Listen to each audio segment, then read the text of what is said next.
আসসালামু আলাইকুম প্রিয় দর্শক। আসলে বাড়ির পাশে স্মৃতিসৌধ দেখা হয় না এভাবে।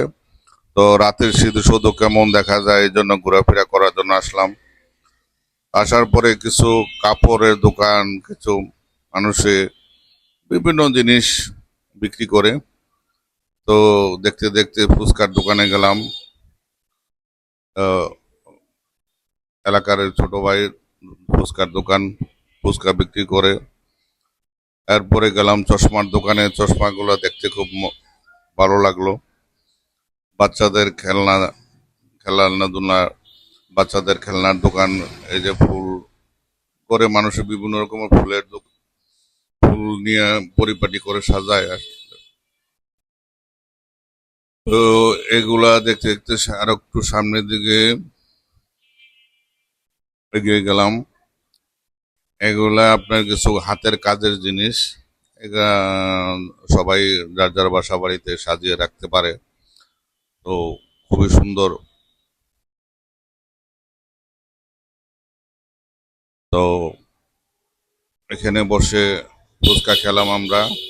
ফুচকা খাওয়া দাওয়া শেষ করে বিভিন্ন ধরনের আপনার আংটি এবং বাচ্চাদের কিছু পুতুল এবং বাসা বাড়ির গৃহস্থালির জিনিসপত্র, হাতের চুড়ি, এগুলা নিয়ে আপনার হলো স্মৃতিসৌধের পাশে ওনারা বসে।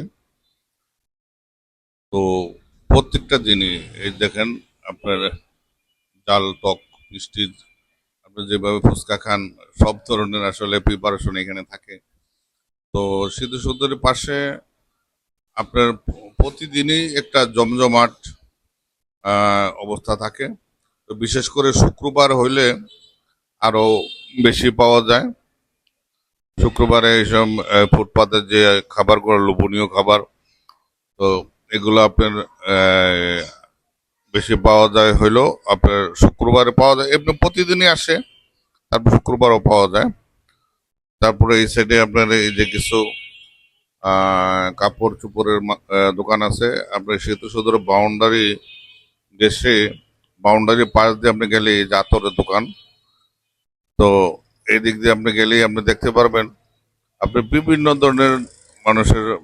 আসলে এখানে সবাই তো কেনাকাটা করে না, যারা একটু নিম্নবিত্ত ফ্যামিলি আছে তারাই কেনাকাটা করে। তো এখান থেকে হাঁটতে হাঁটতে একটু সামনের দিকে এগিয়ে গেলাম। তো অনেক আপনার মানুষ ভিড় ঠেলাঠেলি করে সামনে দিয়ে গেলাম। একটা ছোট ভাই আছে কাপড়ের দোকান করে, ওর দোকানে গেলাম, কিছু কেনাকাটা করলাম। তারপরে এখান থেকে কেনাকাটা শেষ করে আসলাম ফলের দোকানে। কিছু ফল নিলাম এখান থেকে। আপনার ড্রাগন নিলাম, আম নিলাম। আসলে টাটকা ফলগুলো দেখে আপনার লোভ সামলানো গেল না, এই জন্য এগুলা এখান থেকে কিছু ক্রয় করলাম।